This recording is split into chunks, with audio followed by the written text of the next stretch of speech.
Student, आज हम शुरू कर रहे हैं गाउस का नियम तथा इसके अनुप्रयोग। सबसे पहले तो हम बात करते हैं कि गाउस का नियम की आवश्यकता क्यों पड़ी। जैसे कि हमने पिछले लेसन में पढ़ा था कि किसी बिंदु आवेश के कारण विद्युत क्षेत्र की तीव्रता कैसे ज्ञात की जा सकती है। तो बिंदु आवेश के कारण विद्युत क्षेत्र की तीव्रता एक सामान्य तरीके से हमने निकाली थी, और एक आवेश है तो E बराबर KQ/R² कर दिया था। और अगर आवेशों का कोई निकाय जिसमें n आवेश मौजूद है तो उसके कारण कुल विद्युत क्षेत्र की तीव्रता उन सभी आवेशों के कारण विद्युत क्षेत्र की तीव्रता को जोड़ करके निकाला था।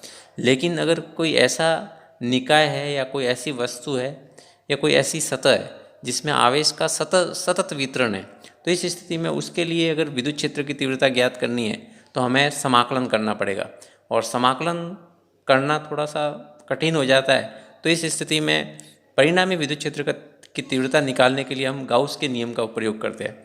और गाउस के नियम को समझने से पहले हम विद्युत फ्लक्स के बारे में समझते हैं। तो हम शुरू कर रहे हैं विद्युत फ्लक्स। पहले विद्युत फ्लक्स क्या होता है? विद्युत फ्लक्स को अगर हम देखें तो किसी विद्युत क्षेत्र के लंबवत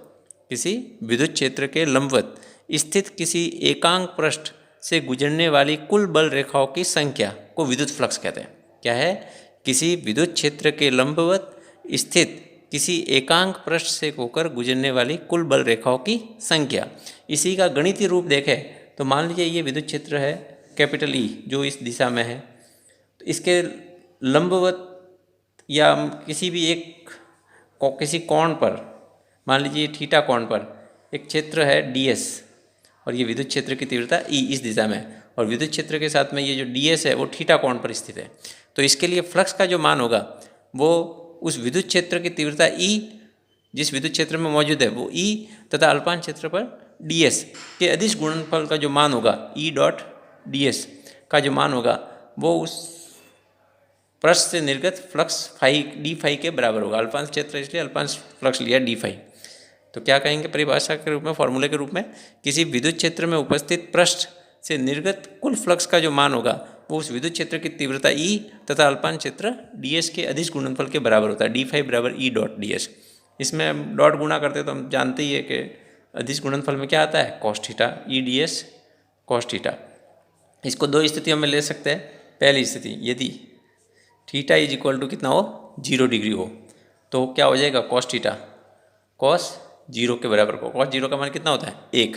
तो इस स्थिति में फ्लक्स का मान जो होगा वो अधिकतम होगा E.ds, क्योंकि ये मान इसका अधिकतम है।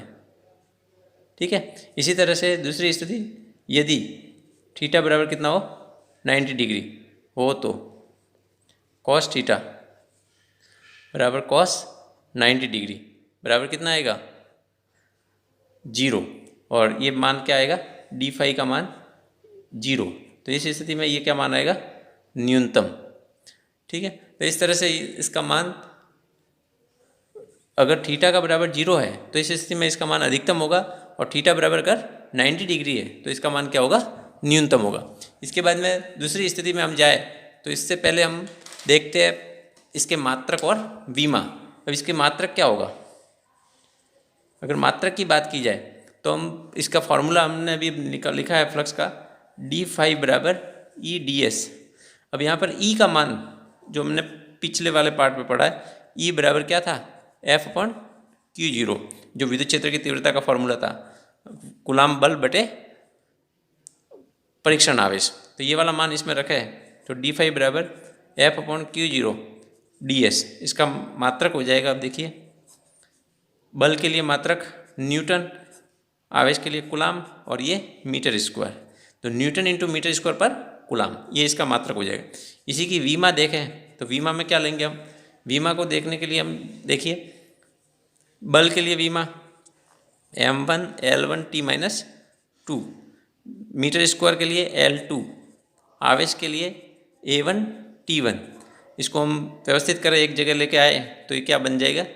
m अकेला m1, L देखो 2 और 1 तो L3 हो जाएगा, घातें जुड़ जाएगी, आधार समान है इसलिए। T देखिए ऊपर -2 है, नीचे 1 है, तो ऊपर जाएगा तो -3 हो जाएगा, और ये -1 हो जाएगा, यानी m1 L3 T-3 A-1, ये इसकी विमा हो जाएगी। किसके लिए? फ्लक्स के लिए। इसके बाद में देखिए, हम आगे शुरू करने से पहले हम आगे बढ़े तो सबसे पहले हम बात करते हैं सतत आवेश वितरण की। क्या शुरू कर रहे हैं? सतत आवेश वितरण। सतत आवेश वितरण। अगर आवेश को समान रूप से बहुत पास पास रखा जाए तो यह क्या कहलाता है? सतत आवेश वितरण। कैसे? देखिए, मान लीजिए ये कोई भी वस्तु हो सकती है, कोई पृष्ठ हो सकता है, कोई लाइन हो सकती है, कोई रेखा हो सकती है, कहने का मतलब। तो अगर आवेश को समान रूप से बहुत पास पास, जैसे ये मैं जमा रहा हूँ, समान रूप से बहुत पास पास रखा जाए तो ये जो आवेश का वितरण है इसको क्या कहेंगे? सतत आवेश वितरण। ये देखिए मैंने जमाया आवेश को, धनावेश को दे रहा हूँ मैं, इसकी जगह ऋणावेश भी हो सकता है, तो ये क्या कहलाएगा? सतत आवेश वितरण। क्या परिभाषा देंगे सतत आवेश वितरण की? यदि आवेश को समान रूप से बहुत पास पास रखा जाए तो यह सतत आवेश वितरण कहलाता है। अब ये 3 तरह से हो सकता है, जैसा कि मैंने अभी बताया आपको। पहला है रेखिक आवेश वितरण। पहला है रेखिक आवेश वितरण, दूसरा है पृष्ठीय आवेश वितरण, और तीसरा है आयतन आवेश वितरण। ये तीनों एक ही तरीके से हम डिराइव कर रहे हैं, इसलिए मैं साथ में एक साथ में बता रहा हूँ। सबसे पहले हम बात करते हैं रेखिक आवेश वितरण की। तो रेखिक आवेश वितरण के लिए अगर आवेश को समान रूप से किसी रेखा पर वितरित किया जाए, जैसे कि ये देखो, यदि आवेश को समान रूप से किसी रेखा पर वितरित किया जाए तो वो क्या कहलाएगा? रेखिक आवेश वितरण। इसमें मैं एक स्थिति ले रहा हूँ आवेश घनत्व के लिए। तो देखो, रेखिक आवेश घनत्व, हमेशा रेखिक आवेश घनत्व को किसके द्वारा दर्शाना है? लैम्बडा के द्वारा। अब मान लीजिए ये संपूर्ण रेखा पर एक अल्पांश लेता हूँ, लंबाई होगी dl, और इस पर आवेश कितना है? dq। तो इस अल्पांश से स्मॉल r दूरी पर स्थित किसी बिंदु P पर हमें कोई परीक्षण आवेश Q0 पड़ा हुआ है, जैसा कि पीछे हमने पढ़ा है कि किसी बिंदु आवेश के लिए विद्युत क्षेत्र की तीव्रता। तो यहाँ पर अल्पांश dq आवेश है, या अल्पांश की लंबाई कितनी है? dl है, जिसमें आवेश कितना है? dq है। तो रेखिक आवेश क्या घनत्व क्या होगा? एकांक लंबाई पर उपस्थित आवेश रेखिक आवेश घनत्व कहलाता है। इसको लैम्बडा द्वारा दर्शाते तो लैम्बडा बराबर क्या होगा? आवेश बटे लंबाई। एकांक लंबाई पर उपस्थित आवेश रेखिक आवेश घनत्व कहलाता है। मात्रक देना चाहो तो क्या दोगे? मात्रक इसका क्या होगा? आवेश बटे लंबाई, यानी कूलाम पर मीटर। इसी तरह से इसके लिए विद्युत क्षेत्र की तीव्रता निकालनी है। इस वाले स्थिति में रेखिक आवेश वितरण के लिए विद्युत क्षेत्र की तीव्रता, अब विद्युत क्षेत्र की तीव्रता E का मान कैसे निकाला जाएगा? इसके लिए तो हम कि मान लीजिए जो कोई रेखिक आवेश वितरण इस तरह से दिया हुआ है, जिसमें कोई अल्पांश dl ले रहे हैं, जिसमें आवेश कितना है? dq है। तो इससे स्मॉल r दूरी पर स्थित किसी बिंदु P पर विद्युत क्षेत्र की तीव्रता क्या होगी? अल्पांश आवेश है इसलिए de के dq अपॉन r स्क्वायर, जैसा कि मैंने बिंदु आवेश के लिए पढ़ा है वैसे ही। तो यहाँ पर dq आवेश है, तो dq आवेश से स्मॉल r दूरी पर स्थित किसी बिंदु P पर विद्युत क्षेत्र की तीव्रता क्या होगी? de बराबर के dq अपॉन r स्क्वायर। और बस संपूर्ण रेखा के लिए, ये तो बिंदु आवेश के लिए dq के लिए, अतः संपूर्ण रेखा के कारण विद्युत क्षेत्र की तीव्रता। अब संपूर्ण रेखा के लिए निकालना तो E, और क्या करना पड़ेगा? Integration of d। ये लाइन है इसलिए बंद समाकलन नहीं करना, अगर बंद पृष्ठ हो तो उसके लिए बंद समाकलन करेंगे। ये मैं नॉर्मल समाकलन नहीं कर देता हूँ, इंटीग्रेशन ऑफ d। अब d का मान यहाँ से रखेंगे बाय 1, तो देखिए क्या आएगा? E इक्वल टू इंटीग्रेशन के dq अपॉन r स्क्वायर। अब dq का मान यहाँ से लैम्बडा के रूप में लिखें तो लैम्बडा बराबर dq अपॉन dl होता था, तो dq बराबर क्या हो जाएगा? Lambda dl। तो ये वाला मान रखेंगे तो देखो E बराबर के integration lambda dl upon r square. ये रेखिक आवेश वितरण के लिए विद्युत क्षेत्र की तीव्रता आ जाएगी। ठीक, ऐसे कैसे हम पृष्ठीय आवेश वितरण के लिए कर सकते हैं? अगर आवेश समान रूप से किसी पृष्ठ पर वितरित हो तो यह पृष्ठीय आवेश वितरण कहलाता है। जैसा कि हम देखें तो ये पृष्ठ पर अगर आवेश वितरित किया जाए तो वो क्या कहलाएगा? पृष्ठीय आवेश वितरण। सेम इसी तरह से इसमें भी एक अल्पांश ले हुए है, तो इसमें अल्पांश में क्या लेता हूँ, डी एस, इसमें क्या लेता हूँ, डी एस, और इसमें जो आवेश है वो डी क्यू, और इससे भी स्मॉल आर दूरी पर स्थित कोई बिंदु क्या है, पी, जहाँ एक परीक्षण आवेश Q0 पड़ा हुआ है। तो इसके लिए जो होगा वो पृष्ठीय आवेश घनत्व होगा। क्या होगा, पृष्ठीय आवेश घनत्व। ये तुलनात्मक भी पढ़ना है। पृष्ठीय आवेश घनत्व को किसके द्वारा दर्शाते हैं, सिग्मा द्वारा। किसके द्वारा दर्शाएंगे, सिग्मा। अब पृष्ठीय आवेश घनत्व क्या होगा, तो कुल आवेश बटे कुल क्षेत्रफल, तो सिग्मा बराबर होगा D Q upon D S. जैसे वो D Q upon D L था, वैसे ये D Q upon D S हो जाएगा। इसकी परिभाषा देनी हो तो क्या देंगे, एकांक क्षेत्रफल पर उपस्थित आवेश क्या कहलाएगा, पृष्ठीय आवेश घनत्व, सिग्मा बराबर D Q upon D S. इसका मात्रक देना हो तो क्या दोगे, आवेश बड़े क्षेत्रफल, तो क्या होगा, कूलाम पर मीटर स्क्वायर। इसके बाद हम आगे बढ़े, कूलाम पर मीटर स्क्वायर दे दिया, फिर विद्युत क्षेत्र की तीव्रता निकालनी है, सेम इसी तरीके से जैसा कि हमने पीछे वाला किया रैखिक आवेश वितरण के लिए। ई ये निकालना है, तो यहाँ पर देखो अल्पांश क्षेत्रफल ds में कोई आवेश dq है, तो इससे स्मॉल r दूरी पर स्थित किसी बिंदु P पर विद्युत क्षेत्र की तीव्रता क्या होगी, सेम तरीके से d बराबर k dq upon r square, अल्पांश आवेश के कारण d।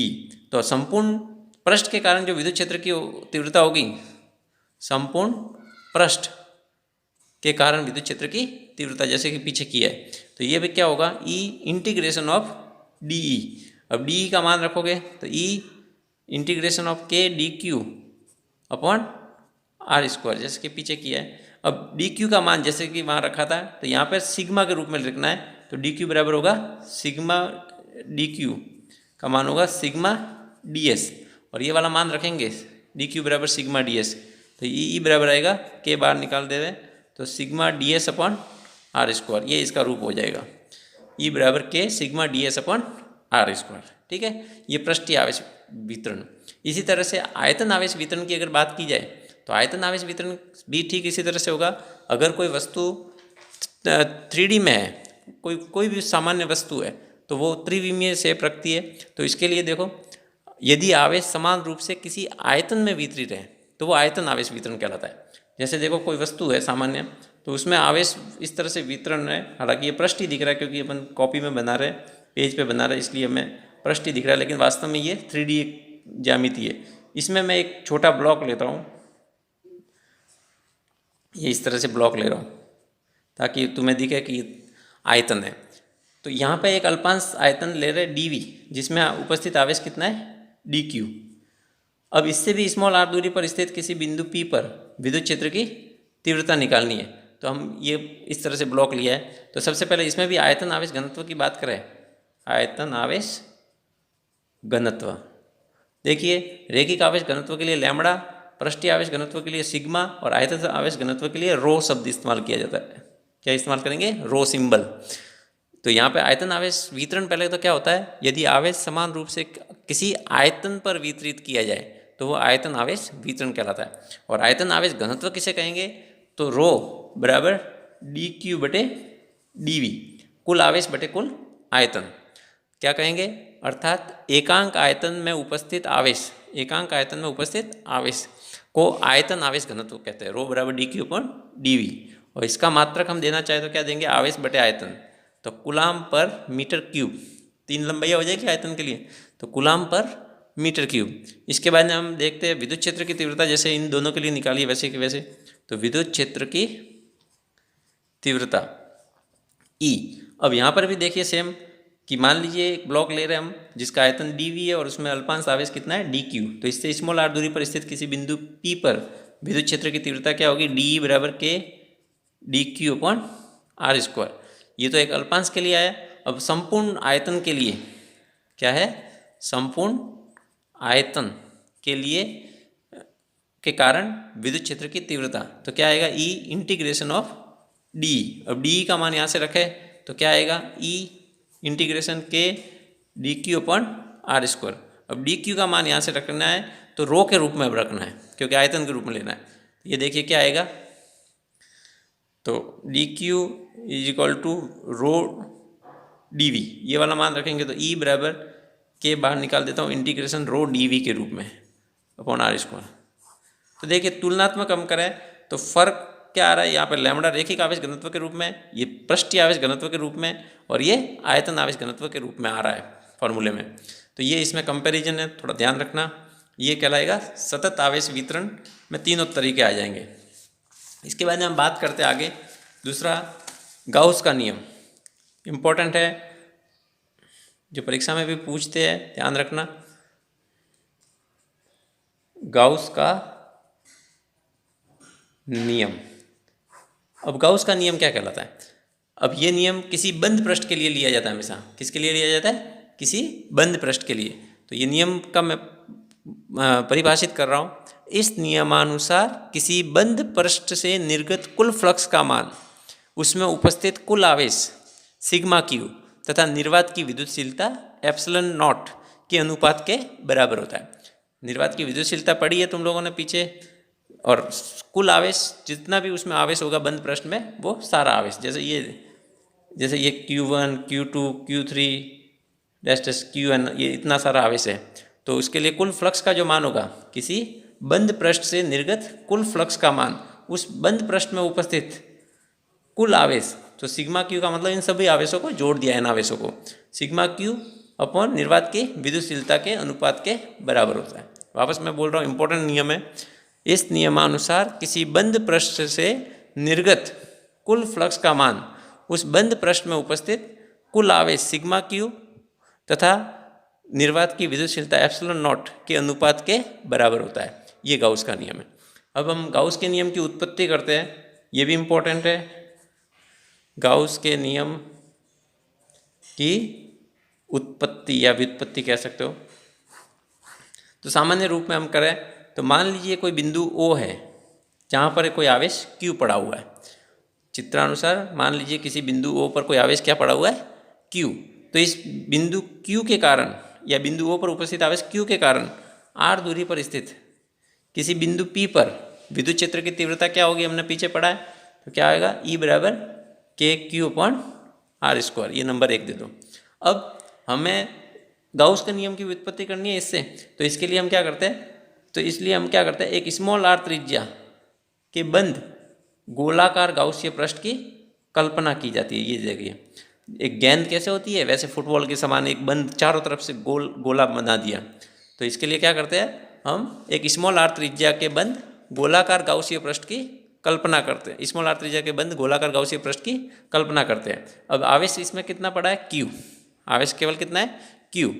इसके कारण जो विद्युत क्षेत्र बन रहा है वो कितना बन रहा है? E। और इस पर जो ये बंद गोलाकार गाउसीय पृष्ठ लिया, इस पर एक पृष्ठ थोड़ा सा ले रहे हैं ये, और वो पृष्ठ कितना ले रहे हैं? अल्पांश क्षेत्र ds की कल्पना की जाती है।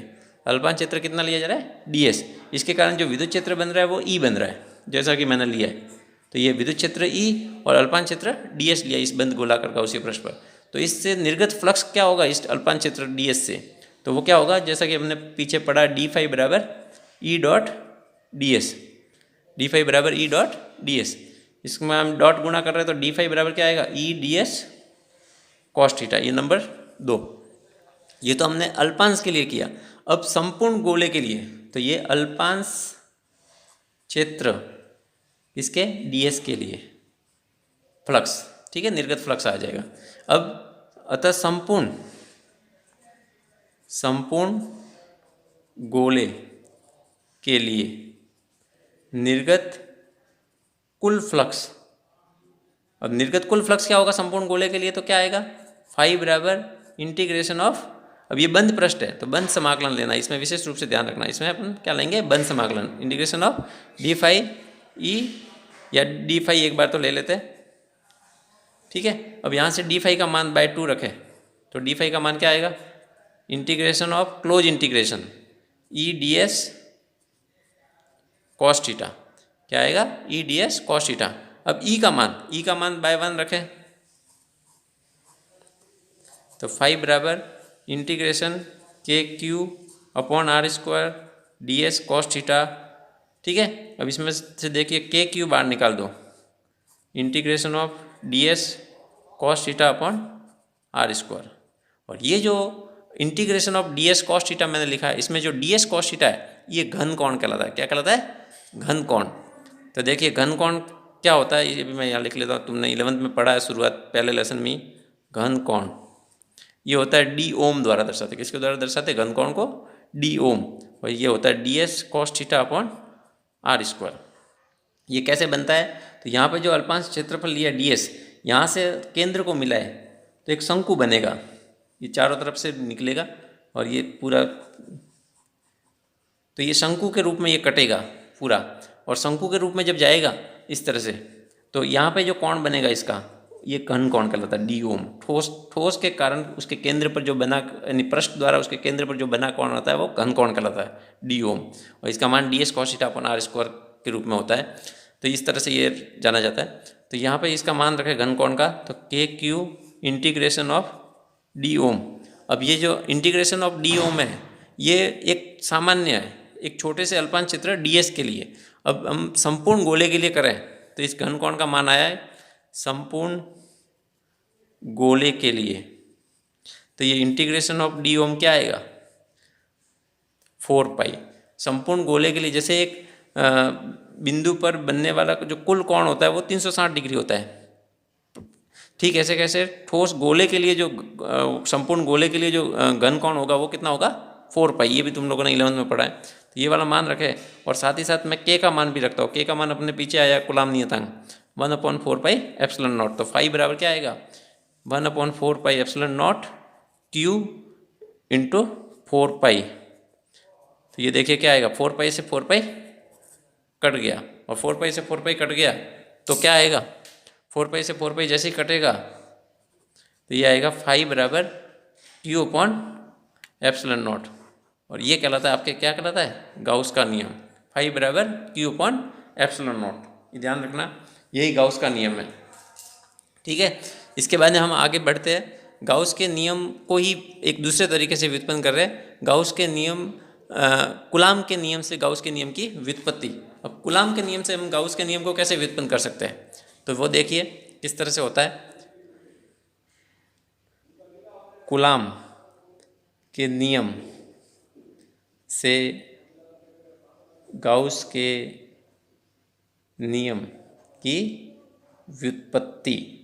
अब कूलाम के नियम से गाउस के नियम की व्युत्पन्न कैसे किया जा सकता है, तो इसके लिए देखो एक सिंपल सा है, जैसे हमने पीछे पढ़ा है वैसे उसी तरीके से है, बस वहाँ पे एक लास्ट अंत में जाकर के थोड़ी स्थिति बदल जाएगी। तो चित्रानुसार मान लीजिए किसी बिंदु O पर कोई आवेश Q है, तो इससे स्मॉल r दूरी पर स्थित किसी बिंदु P पर विद्युत क्षेत्र की तीव्रता क्या होगी, जैसा कि हमने पीछे पढ़ा E बराबर के क्यू अपॉन आर स्क्वायर। ये पहला नंबर 1 आ गया। इसके बाद में हम इस बिंदु O को केंद्र मान करके स्मॉल r त्रिज्या के एक बंद गोलाकार गाउसीय पृष्ठ की क्या करते हैं कल्पना करते हैं, और इसी पर एक अल्पांश क्षेत्र क्या ले रहे हैं डी एस, जैसे कि पीछे लिया है अल्पांश क्षेत्र क्या ले रहे हैं डी एस। इसके लिए जो अल्पांश क्षेत्र जहाँ लिया जाता है उसके लंबवत होगा विद्युत क्षेत्र। हमने पढ़ा भी है कि बल रेखा विद्युत बल रेखा क्या होती है पृष्ठ चालक पृष्ठ के लंबवत बाहर की तरफ, तो इसके कारण जो विद्युत क्षेत्र बनेगा वो ई इधर होगा और डी एस इसी दिशा में होगा जहाँ पृष्ठ कटता है। जैसे जैसे हमने ये पृष्ठ लिया है तो जैसे ये पृष्ठ ले रहे तो इसके जहाँ पे कटेगा इसके जस्ट लंबवत होगा पृष्ठ के लंबवत, तो अल्पांश क्षेत्र डीएस भी उसी दिशा में होगा जिस दिशा में विद्युत क्षेत्र होगा। तो ये विशेष रूप से ध्यान रखना। तो इस स्थिति में इससे निर्गत फ्लक्स क्या होगा, अगर विद्युत क्षेत्र की तीव्रता ई बन रही है अल्पांश क्षेत्र डीएस बन रहा है तो निर्गत फ्लक्स क्या होगा डी फाई बराबर ई डॉट डी एस, और डी फाई बराबर आएगा ई डी एस कॉस थीटा। यहाँ पे चित्र में देखिए ई और डी एस एक ही दिशा में है, तो चित्र में E is parallel to D S, तो थीटा बराबर कितना होगा, थीटा बराबर कितना आ जाएगा 0 डिग्री, और 0 आते ही कॉस थीटा क्या हो जाएगा कॉस 0, कॉस 0 का मान कितना होता है 1। तो यहाँ पे देखो क्या आएगा डी फाई बराबर ई डी एस, कॉस थीटा का मान 1 आ गया, तो इस तरह से ये नंबर 2 आ जाएगा। अब हम संपूर्ण गोले के लिए अगर करते हैं तो अतः संपूर्ण गोले के कारण के लिए निर्गत फ्लक्स, और निर्गत फ्लक्स क्या आएगा संपूर्ण गोले के लिए, तो phi is equal close integration of D phi, और डी फाई का मान रखना है तो बाय 2 रख दो, तो कितना आएगा देखिए phi integration of E D S. अब ई डी एस आ गया, आपने ई को बाहर निकाल दो और तो close integration of D S, और डी एस यहाँ पर क्या है एक अल्पांश क्षेत्र है, लेकिन ये क्लोज इंटीग्रेशन किसके लिए कर रहे हैं संपूर्ण गोले के लिए, तो संपूर्ण गोले का मतलब संपूर्ण गोले का पृष्ठीय क्षेत्रफल, और संपूर्ण गोले का पृष्ठीय क्षेत्रफल कितना होता है? संपूर्ण गोले का पृष्ठीय क्षेत्रफल, और वो क्या होता है? क्लोज इंटीग्रेशन ऑफ ds बराबर 4πr²। तो ये मान रखेंगे तो 4 क्या आएगा? 5 बराबर equal to E into 4πr²। अब हमारे पास में ई का मान पहले से ही हमने निकाला है बाय 1, तो बाय 1 रखो, बाय 1, तो ये 5 इक्वल टू ई का मान क्या है? KQ अपॉन r² और 4πr²। ठीक है, अब k का मान वापस रख सकते हैं। कूलाम नियतांक क्या है? 1/4πε0। तो 1/4πr² से r² काट दो, और ये 1/4πε0 Q इंटू 4π। तो देखो 4π से 4π कट गया, तो ये 5 इक्वल टू क्या आएगा? Q/ε0। ये भी देखिए गाउस का नियम का एक रूप है। तो ये इस तरह से दोनों तरह से हम गाउस का नियम निकाल सकते हैं। अगर पर्टिकुलर आपको कहे कि कूलाम के नियम से करना है तो यही करना है, और अगर नॉर्मली कहे कि गाउस का नियम व्युत्पन्न करो तो हम किसी भी विधि से कर सकते हैं। Thank you.